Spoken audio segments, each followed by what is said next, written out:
इस वीडियो में बेटा हम क्लास 9th के चैप्टर 6 को शुरू करने जा रहे हैं। चैप्टर का नाम है रेखाएं और कोण, यानी लाइंस एंड एंगल्स। एक्सरसाइज शुरू करने से पहले कुछ परिभाषाएं देखते हैं बेटा, जो आप पिछली क्लासेस में भी आप पढ़ चुके हैं। रेखाखंड, रेखा का वह भाग जिसके दो अंत बिंदु हों रेखाखंड कहलाता है।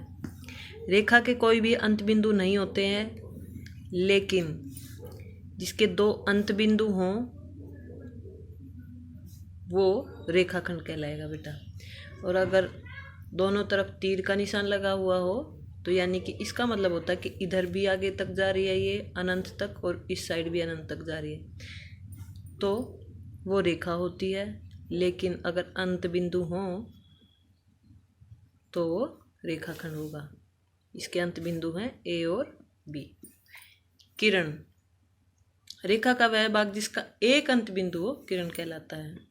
जैसे हम बोलते भी हैं बेटा सूरज की किरणें, क्योंकि सूर्य से शुरू होती हैं, वो कहीं से शुरू हो करके अंत बिंदु उसका एक जरूर हो और आगे अनंत तक वो कहीं भी जा रही है।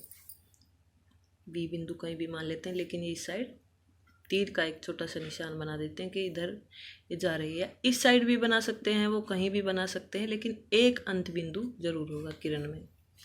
और रेखा में एक भी अंत बिंदु नहीं होगा, रेखाखंड में दो अंत बिंदु होंगे। किरण को हम बोलते हैं रे इंग्लिश में, रेखाखंड को बोलेंगे लाइन सेगमेंट, रेखा होगी लाइन। सर, अब आते हैं बेटा सररेख बिंदु और असररेख बिंदु। सररेख बिंदु यानी कि कोलिनियर पॉइंट्स, और असररेख बिंदु नॉन कोलिनियर पॉइंट्स, उसमें नॉन कोलिनियर बोल देंगे उनको। अब ये क्या होते हैं, जब तीन या उससे अधिक बिंदु एक ही रेखा पर स्थित हो तो सररेख बिंदु कहलाते हैं। मान लीजिए ये एक रेखा है, ये लाइन खींची हुई है, जो ये तीन बिंदु हैं, तो ये सररेख बिंदु होंगे क्योंकि ये एक ही रेखा पर स्थित हैं।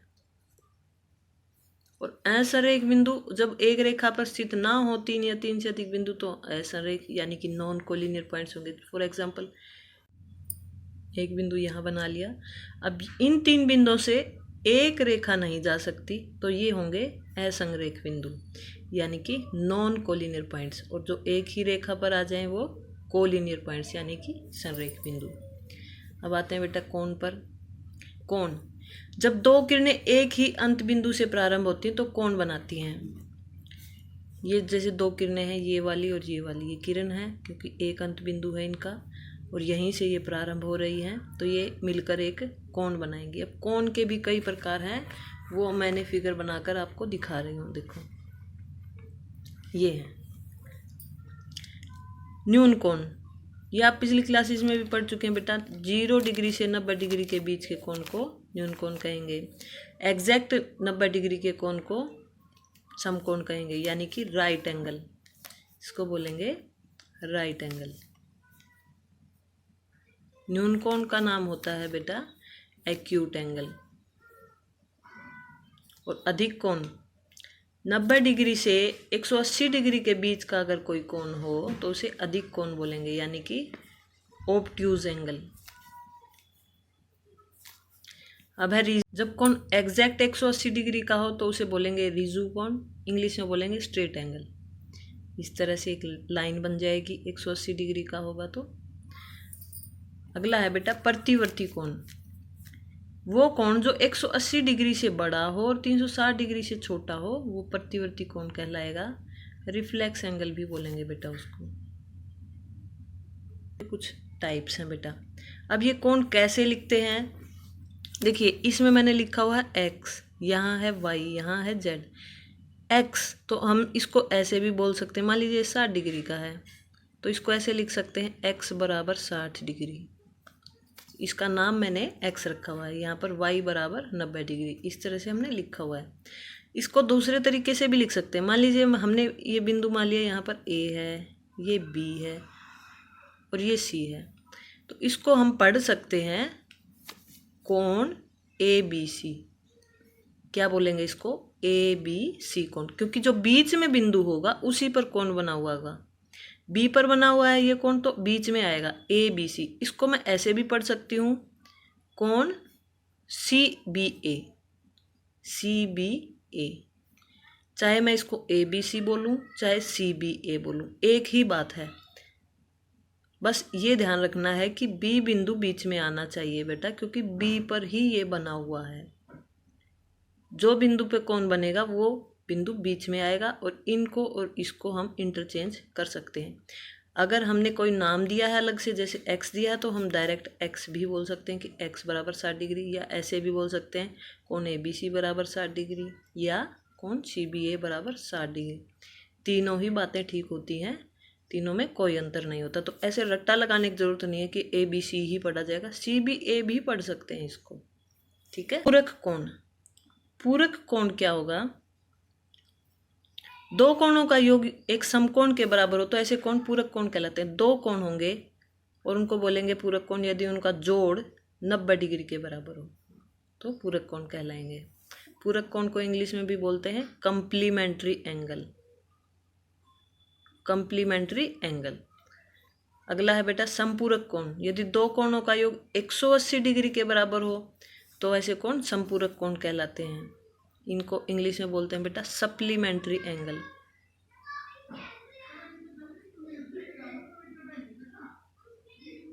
Supplementary angle. अगला है बेटा आसन कोण, बहुत ही इंपॉर्टेंट है ये। आसन कोण, दो कोण आसन कोण कहलाते हैं यदि उनमें एक उभयनिष्ठ शीर्ष हो। उभयनिष्ठ मतलब बेटा कॉमन, जैसे ये दो कोणों का जिक्र है यहाँ पर, ये बीच में उभयनिष्ठ। कोण के बारे में मैंने आपको बताया था कि ये कोण होता है x मान लिया तो ये उसका शीर्ष कहलाता है, और ये जो दो लाइनें हैं, किरणें हैं, जैसे ए बी सी है तो ए बी और बी सी इसकी भुजा कहलाती हैं और बी शीर्ष कहलाता है। तो इस प्रकार से दो कोण हमें बनाने हैं कि उनमें एक तो उभयनिष्ठ शीर्ष हो, एक उभयनिष्ठ भुजा हो, और जो उभयनिष्ठ भुजाएं नहीं हैं वो इस उभयनिष्ठ भुजा के विपरीत दिशा में हो। एक इस दिशा में तो दूसरी दिशा में होनी चाहिए। ये है आसन कोण की डेफिनेशन। तो अगर मैं पूछूं इसमें इस आकृति में उभयनिष्ठ शीर्ष कौन सा है? दो कोण बने हुए हैं आपको दिख रहे हैं। उभयनिष्ठ शीर्ष है, उभयनिष्ठ शीर्ष है इसमें बी, और उभयनिष्ठ भुजा है इसमें बी डी, क्योंकि ये कॉमन है दोनों में। एक तो कोण बनेगा इसमें ए बी डी और दूसरा कोण बनेगा डी बी सी। ये दो कोण हमारे आसन कोण हुए। आसन कोण कौन से हुए? कोण ए बी डी और कोण D B C. D B C ऐसे कोण का निशान लगाना जरूरी होता है बेटा। ए बी डी और डी बी सी, इसको कैसे भी लिख ले। ये कोण को मैं ऐसे भी पढ़ सकती हूँ डी बी ए, मैं इसको ऐसे लिख सकती हूँ डी बी ए लिख दीजिए, इसको सी बी डी लिख दीजिए, कोई दिक्कत नहीं। बी बीच में आना जरूरी है क्योंकि बी पर ही कोण बने हुए हैं। तो ये बात अच्छे से आप समझ आ गई होगी आपको कि आसन कोण कैसे होते हैं। अब आते हैं बेटा रेखिक युग्म के ऊपर। जब दो आसन कोण मिलकर एक रेखा बनाए, जब उसकी अउभयनिष्ठ भुजा यानी कि जो ये कॉमन नहीं थी, ये वाली और ये वाली मिलकर एक रेखा बना दें तो कोण रेखिक युग्म बनाते हैं। या फिर यूं भी कह सकते हैं कि दो आसन कोणों का जोड़ जब 180 डिग्री हो जाए तो वो रेखिक युग्म, क्योंकि आपको पता है रेखा का कोण 180 डिग्री ही होता है। अब आते हैं बेटा अगली डेफिनेशन, शीर्षाभिमुख कोण। शीर्षाभिमुख कोण होते हैं जब दो रेखा प्रतिच्छेद करती हो आपस में, तो उनके आमने सामने के जो भी कोण होंगे वो शीर्षाभिमुख कोण कहलाएंगे। इस फिगर में देखिए आप शीर्षाभिमुख कोण छाटने की कोशिश कीजिए। शीर्षाभिमुख कोण होंगे आमने सामने वाले, यानी कि कोण AOC और कोण DOB। एक जोड़ा आ गया बेटा कोण AOC और कोण DOB। दूसरा जोड़ा भी बता सकते हैं, आमने सामने वाला ये है AOD, कोण AOD और कोण COB। ये भी शीर्षाभिमुख कोण है बेटा। एक बात और बताती हूँ बेटा मैं आपको आसन कोण के बारे में। मान लीजिए कोई कोण है, इस तरीके से हमने कोई कोण बनाया ए बी सी और एक कोण ये बना दिया डी। ये समझाने के लिए मैं आपको बता रही हूँ। इसमें एक कोण ये है, एक कोण ये है। अगर मैं ए बी डी और डी बी सी बोलूँ तो वो तो आसन कोण दिख रहे हैं क्योंकि एक शीर्ष बिंदु है उनमें, और आसन भुजा इसमें जो कॉमन बेनिस्ट भुजा है वो बी डी है। अगर मैं आपसे पूछूं कि कोण ए बी सी और कोण डी बी सी, क्या ये आसन कोण होंगे? ए बी सी ये पूरा हो गया, और डी बी सी मैंने ये पूछा है कि क्या ये आसन कोण होंगे, तो इसका आंसर होगा बेटा नहीं। क्यों?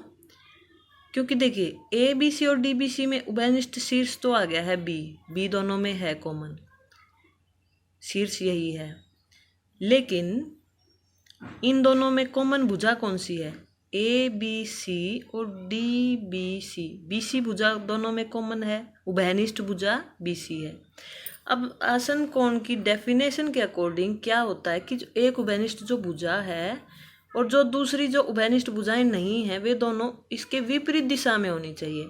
अब उभयनिष्ठ भुजा ये है और बाकी जो उभयनिष्ठ भुजाएं बची वे दोनों एक ही साइड में हो गई हैं, ये भी ऊपर ये भी ऊपर, तो यानी कि ये आसन कोण की डेफिनेशन में सही नहीं बैठे, इसलिए ये दोनों जोड़े, ये दोनों कोण आसन कोण नहीं होंगे।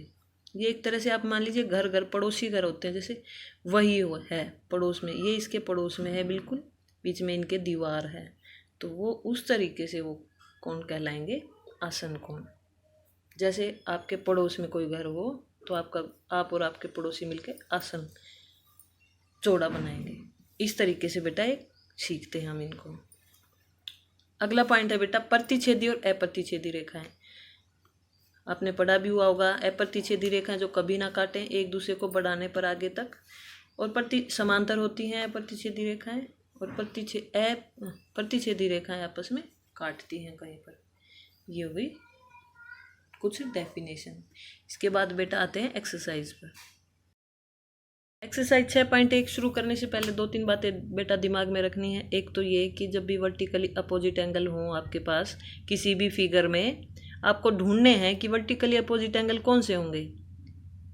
आमने सामने वाले ये है जैसे, और दूसरा है ये वाले जोड़ा। तो आमने सामने वाले कोण यानी वर्टिकली अपोजिट यानी शीर्षाभिमुख कोण बराबर होंगे। जैसे इसमें है ए ओ बी सी डी, तो यानी कि ए ओ डी, कोण ए ओ डी बराबर होगा कोण सी ओ बी के, सी ओ बी के, सी ओ बी यानी कि ये वाला, ये दोनों बराबर होंगे। इसी प्रकार से कोण ए ओ सी बराबर होगा कोण डी ओ बी के। तो ये बात आपको ध्यान रखनी है, क्वेश्चन को सोल्व करते समय ये बातें दिमाग में रखनी है। दूसरा पॉइंट है बेटा, जब भी कोई दो आसन कोण इस प्रकार से हों, ये दो आसन कोण है, एक ये वाला और ये वाला, इस प्रकार से हों कि वो मिलकर एक रेखा बना रहे हों, तो हम बोलेंगे कि ये दोनों कोण मिलकर क्या बना रहे हैं? रैखिक युग्म, रैखिक युग्म। और उन कोणों का जोड़ 180 डिग्री होगा। जैसे ये कोण है ए बी सी डी, कोण है ये कोण ए बी डी जमा में कोण डी बी सी बराबर होगा 180 डिग्री। ये बात हम लिख देंगे। जब वो मिलकर एक रेखा का निर्माण कर रहे हैं तो हम बोलेंगे कि उन दोनों का जोड़ बराबर होगा 180 डिग्री। और कहीं हमसे ये बताया गया हो कि दो कोणों का जोड़ 180 डिग्री और वो आसन कोण है, तो हम बोलेंगे कि वो दोनों कोण मिलकर बना रहे हैं एक रेखा। ये 2-3 बातें ही हमें दिमाग में रखनी है, और इनको दिमाग में रखते हुए हमें क्वेश्चंस को सोल्व करना है। स्ट्रेट लाइन होती है बेटा जहाँ पर कोण होता है 180 डिग्री का, स्ट्रेट लाइन हो गई है तो कोण 180 डिग्री होगा। आइए बढ़ते हैं एक्सरसाइज की तरफ। एक्सरसाइज 6.1 का फर्स्ट क्वेश्चन है, रेखाएं ए बी और सी डी। एक रेखा ए बी है और दूसरी रेखा सी डी है, बिंदु ओ पर प्रतिच्छेद कर रही हैं, दिख रहा है। कोण ए ओ सी और कोण बी ओ ई। ए ओ सी कोण देखिए कौन सा है, ए ओ सी ये वाला कोण है, और बी ओ ई, बी ई, जो बीच में होता है वहीं पर कोण होता है BOE, या बीच में O है तो यहाँ पर ये वाला कोण है। इन दोनों कोणों का जोड़ दिया है बेटा 70 डिग्री। तो हम ये नहीं कह सकते कि दोनों 35-35 के बराबर नहीं दिए, जोड़ इनका 70 है। हो सकता है एक 60 डिग्री का हो, दूसरा 10 डिग्री का हो, या एक 30 का हो, एक 40 का हो। तो ये जोड़ दिया है 70 डिग्री। और कोण BOD दिया है 40 डिग्री। BOD, बीच में DO है, तो ये वाला दिया है 40 डिग्री के बराबर। हमसे पूछा क्या है, कोण BOE, ये हमसे पूछा है कि ये कितना होगा। और प्रतिवर्ती कोण COE, यानी कि COE वैसे तो कोण ये दिख रहा है, लेकिन ये वाला नहीं, प्रतिवर्ती जो कि 180 से बड़ा होता है, यानी बाद वाला, ये टोटल कोण भी हमसे पूछा गया है। तो एक बार तो हम बेटा लिख लेंगे कि ये चीज़ें हमें दी हुई हैं। अब देखिए फिगर को ध्यान से देखिए, एक रेखा है हमारे पास AB एक रेखा है, दिख रही है, हमने ये लिख दिया। अब रेखा पर तो जो भी कोण कुल मिलाकर बनेंगे उन तीन कोण बन रहे हैं कि ये वाला और ये वाला, तीनों कोणों का जोड़ 180 डिग्री होगा। तो हम लिख देंगे ये वाला कोण है AOC, कोण AOC जमा में कोण COE जमा में कोण BOE, या EOB लिखे एक ही बात है, BOE, तीनों का जोड़ होगा 180 डिग्री, क्योंकि AB एक रेखा है। अब यहाँ से देखिए AOC और BOE का जोड़ तो 70 डिग्री है, तो इन दोनों की जगह मैं लिख सकती हूँ 70 डिग्री जमा में कोण COE बराबर 180 डिग्री। दोनों का जोड़ 70 डिग्री है और जमा में COE, ये हमने लिख दिया। और समीकरण 1 से, क्योंकि समीकरण 1 का यूज़ किया जो हमें दिया हुआ था। अब यहाँ से COE हम निकाल सकते हैं आसानी से। कोण COE की वैल्यू क्या होगी बेटा, 70 डिग्री जाकर इधर जाकर माइनस हो जाएगा, क्योंकि इसके आगे प्लस का निशान है। 180 डिग्री पहले से था, माइनस 70 डिग्री कर दिया, तो इसका मतलब आया कोण COE की वैल्यू है 110 डिग्री। COE की वैल्यू आ चुकी है 110 डिग्री। अब ये 110 डिग्री है, हमसे COE नहीं पूछा, हमसे प्रतिवर्ती COE पूछा था। तो प्रतिवर्ती COE निकालने का क्या तरीका होता बेटा, प्रतिवर्ती कोण COE बराबर होगा टोटल, जब एक कोण हमें पता चल गया है, हमसे पूछा है ये वाला, तो ये कैसे पता चलेगा, 360 में से, टोटल 360 होता है, 360 में से ये वाला घटा देंगे तो बाकी पता चल जाएगा। 360 डिग्री माइनस 110 डिग्री, क्योंकि COE 110 है, तो ये आया बेटा 250 डिग्री। प्रतिवर्ती कोण COE हमें पता चल गया है। और क्या पूछा है बेटा हमसे, कोण BOE भी पूछा है, BOE ये भी पूछा गया है। तो इसके लिए क्या करेंगे बेटा, देखिए प्रतिच्छेदी रेखाएं कौन सी हैं इसमें, AB और CD प्रतिच्छेदी रेखाएं हैं। ये वाला कोण और ये वाला कोण बराबर होगा, क्योंकि ये तो शीर्षाभिमुख कोण हो गए हैं। तो हम इसको सोल्व करेंगे, AOC बराबर कोण BOD, कोण AOC बराबर कोण BOD। क्यों है ये, क्योंकि ये तो शीर्षाभिमुख कोण है, कारण लिख दिया, आ गया 40 डिग्री के, क्योंकि ये तो 40 डिग्री, कोण AOC बराबर आ गया 40 डिग्री के। अब ये 40 डिग्री है और इन दोनों का जोड़ समीकरण 1 से देखेंगे। अब हम समीकरण 1 से AOC जमा BOE, कोण AOC जमा कोण BOE बराबर है 70 डिग्री। तो यहाँ से AOC आ चुका है 40 डिग्री, जमा में कोण BOE बराबर है 70 डिग्री। यहाँ से कोण BOE की वैल्यू आई 70 डिग्री माइनस 40 डिग्री, क्योंकि 40 इधर जाकर घट गया, यानी कि 30 डिग्री। यही हमें निकालना था BOE।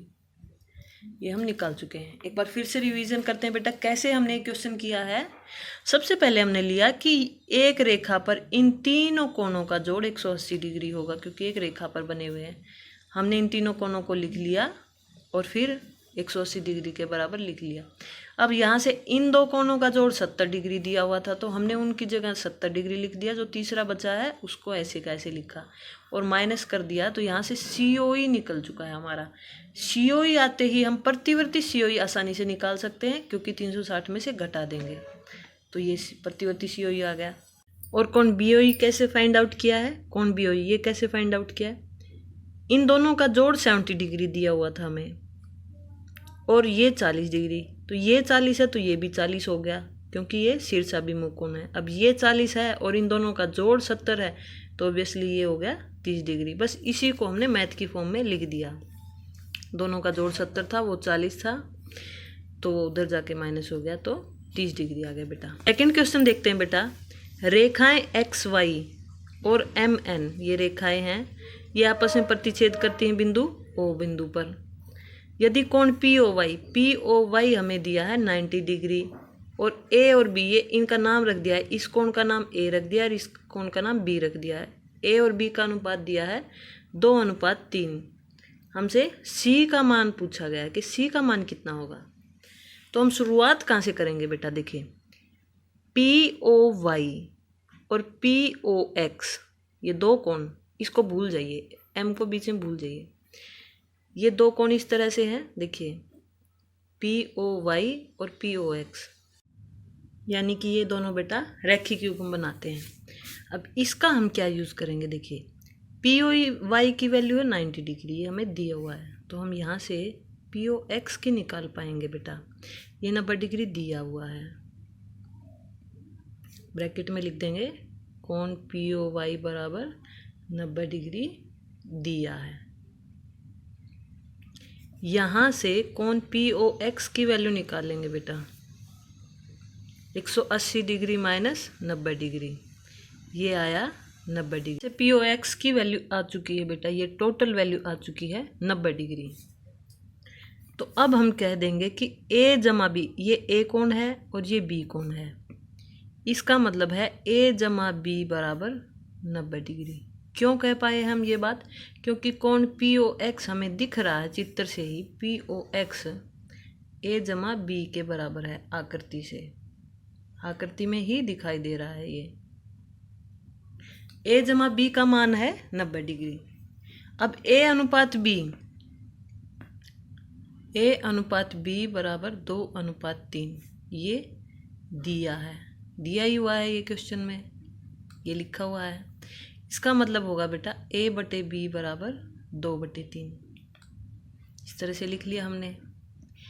इसका मतलब हुआ A बराबर 2x मान सकते हैं हम, और B को मान सकते हैं 3x, 2 का मल्टीपल और ये 3 का। एक में ये दोनों वैल्यू रख देंगे बेटा, 2x जमा 3x बराबर 90 डिग्री। यहाँ से आया वैल्यू बेटा 5x बराबर 90 डिग्री। इसका मतलब होगा x की वैल्यू आई 90 डिग्री बटे 5, ये कट कर आया 18 डिग्री। इसका मतलब x की वैल्यू आई है 18 डिग्री, इसलिए a की वैल्यू है 2x, यानी कि 2 गुना 18 यानी कि 36 डिग्री, और b की वैल्यू है 3x, यानी कि 3 गुना 18 यानी कि 54 डिग्री। a और b की वैल्यू आ चुकी हैं। हमसे पूछी है बेटा c की वैल्यू। अब ये वैल्यू हमें पता है, तो हम ये वैल्यू निकाल सकते हैं। क्यों, क्योंकि b और c एक रैखिक युग्म बना रहे हैं। देखिए ये दोनों एक रेखा पर मिले हुए हैं, MN रेखा है, तो हम चित्र से ही दिख रहा है हमें, ये बात हमने लिख दी। इसलिए B जमा C दोनों का जोड़ क्या होगा, 180 डिग्री। अब B की वैल्यू है 54 डिग्री, 54 डिग्री जमा C बराबर 180 डिग्री। दिस इम्प्लाइज C की वैल्यू 126 डिग्री, और यही हमसे पूछा गया था। तो ये 2 क्वेश्चन हम इस वीडियो में कर रहे हैं। बाकी क्वेश्चन हम अगली वीडियो में करेंगे बेटा।